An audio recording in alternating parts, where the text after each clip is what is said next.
सूर्य मंदिर पोखरे पर मछुआरों और मत्स्य कृषकों के शिकायत और निदान के लिए कार्यक्रम का आयोजन किया गया। इस कार्यक्रम के तहत पटना से आए हुए उप निदेशक और साथ में जिला मत्स्य पदाधिकारी सत्येंद्र कुमार और साथ में जिला से आई हुई प्रियंका मेहता ने उपस्थित सभी मछुआरों और कृषकों को बताया कि किस तरीके से सरकार द्वारा सब्सिडी दी जाती है और इसके कैसे इसका लाभ उठाया जाए, जिसको लेकर के उन्होंने मिट्टी जांच से लेकर के कई तरीके की जानकारी दी गई। कम लागत में अधिक उपज और कम लागत में अधिक मछली उत्पादन के लिए तकनीक की जानकारी दी गई, जहां पर कि सरकार द्वारा चलाई जा रही योजनाओं और इसके बाज़ार को किस तरीके से कहां पर मिलेगा इसकी भी पूरी जानकारी दी गई, जिनमें कि मत्स्य प्रसार योजना, तालाब मत्स्यिकी विशेष सहायता योजना और मुख्यमंत्री तालाब मत्स्यिकी विकास योजना, मुख्यमंत्री समेकित चौर विकास योजना सहित कई योजनाओं की जानकारी दी गई। इसमें पशु एवं मत्स्य संसाधन विभाग के द्वारा इसका आयोजन किया गया।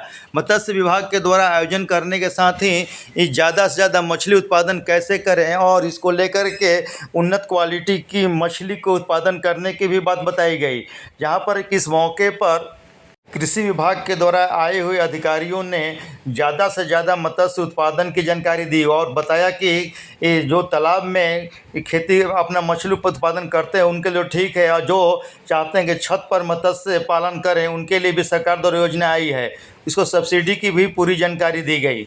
इस कार्यक्रम में मत्स्य विभाग के मंत्री अजय कुमार, अध्यक्ष अरविंद कुमार, विनय कुमार, अशोक कुमार, अमित कुमार, सिकंदर कुमार, श्याम बिहारी, मुन्ना विश्वकर्मा, विनय कुमार सहित कई लोग उपस्थित रहे और यहाँ पर उपस्थित लोगों को मत्स्य पालन के तरीके के जानकारी दी गई और बताया गया कि किस तरीके से मछली में रोग लगती है और इसमें स्थानीय जो उत्पादन करते हैं प्यासी मछली और विकेट की जानकारी दी, जहाँ पर कि प्यासी मछली को लेकर कहा गया कि इसमें इसका लाभ ज़्यादा नहीं होता है, इसलिए इसके जगह पर कौन कौन से मछली का व्यवसाय करें इसकी भी पूरी जानकारी दी गई और इसको लेकर के बताया गया कि छोटे तालाब में पहले इसको बीज को डालें, उसके बाद उसको बड़े तालाब में उसको डालें।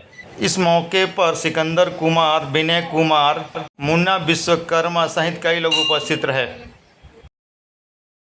बोरिंग है, पंप सेट है, इनपुट है, एरेटर है, ठीक है। अगर मान लीजिए कि एरेटर का कुछ रकबा दिया हुआ है कि रकबा 40 डेसिमिल तक रहेगा तो उनको एरेटर की लाभ दी जाएगी।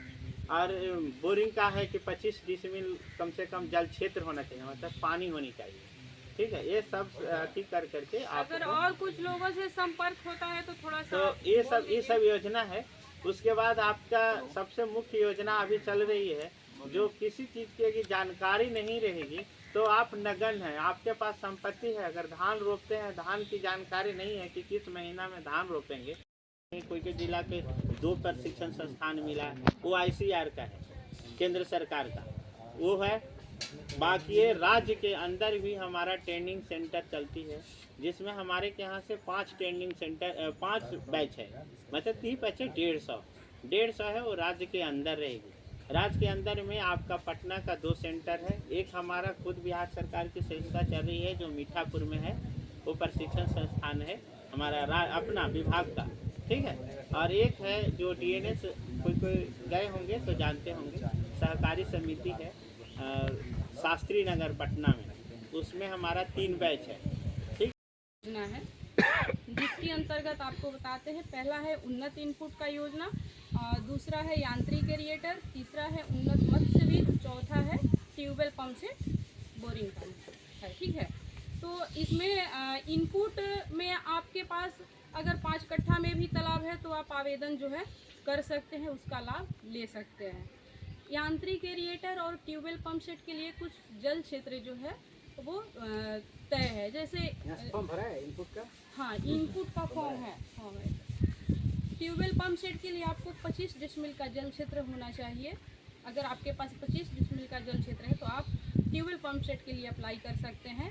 ऐसी यांत्रिक एरिएटर के लिए है कि आप ½ एकड़ में जो है एक यांत्रिक एरिएटर का लाभ ले सकते हैं। और उन्नत मत्स्य बीज है, जब हम बीज का जो कल्चर करते हैं, ठीक है, बच्चा बेचते हैं ना, बच्चा पालन करते हैं, तो वो उसके लिए है।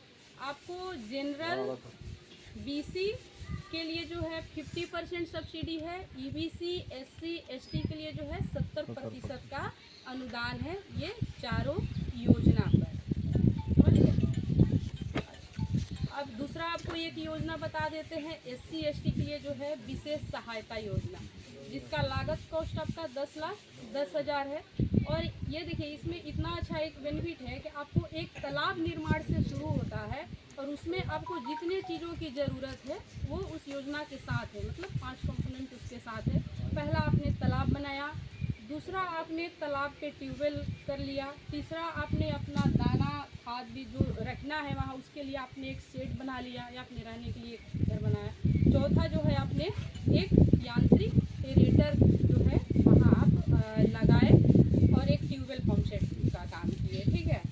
और पांचवा हम बता रहे हैं आपको, जो इनपुट करते हैं, जब सारा चीज़ कर लिए, तालाब में पानी डाल दिए, तालाब में खाद डाल दिए, गोबर डाल दिए, चूना डाल दिए, मछली का बीज डाल दिए, ये सब चीज़ का मिला के जो है जो हम तालाब में इन करते हैं वही समझिए हमारा इनपुट है, जो चीज़ हमने डाल दिया तो आपको उसमें एक इनपुट भी दिया जाता है। तो ये 70% पे है, ठीक है। तो पहला आप तालाब निर्माण प्रोटीन भी मिलेगा, और जो घर पे जो लोग बैठे हैं उनको आप दे सकते हैं, वही देख बायोफ्लो रेख वाला करके हम आराम करा से दिया जो है जाए। कुछ न कुछ तो इनकम आप कर ही सकते हैं, उसमें कोई ज़्यादा वो बात नहीं है। तो बायोफ्लो की एक आपका योजना है, एक उसी प्रकार का आरएस है जो उसे भी छोटा छोटा टैंक में जो है हम काम करते हैं, एक वो योजना है। बाकी कोल्ड स्टोरेज का योजना है आपका, फीड मिल है, तो इसमें जैसे फीड मिल है तो उसमें बटा हुआ है, छोटा हो गया, मध्यम हो गया, बृहद हो गया। तो ऐसे ही बायोफ्लॉक भी है आपका, सूक्ष्म है, मध्यम है, थोड़ा ये बृहद है। तो कुछ केंद्र सरकार की योजना जो हमारे यहाँ चलता है वो हमने आपको बता दिया है, ठीक है। जलाशय वगैरह सब यहाँ है नहीं। तो इसके लिए सरकार क्या है कि बैठक कर रहा है। सबसे पहले देखिए, पहली बार सरकार का सच किया गया है कि गांव में सब आदमी भेजा गया हम लोग या मीटिंग किया जा रहा है। तो वो क्या रहा है, इसलिए आदमी को जानकारी का अभाव में कि क्या सीधे आवेदन, जैसे आपको कोई प्रॉब्लम आया सीधे निदेशक को भेज दे रहे हैं या सीधे सचिव महोदया को भेज दे रहे हैं। लेकिन होता तो क्या है कि जो शिकायतों का निवारण जो होता है यहाँ से होना है, नियम से ही होना है। पता जानकारी का अभाव में सीधे वहाँ पहुँच जाते हैं। तो निदेशक महोदय को ये कहना हुआ कि भाई आप लोग जाकर के देखें कि शिकायत यहाँ क्यों आए, शिकायत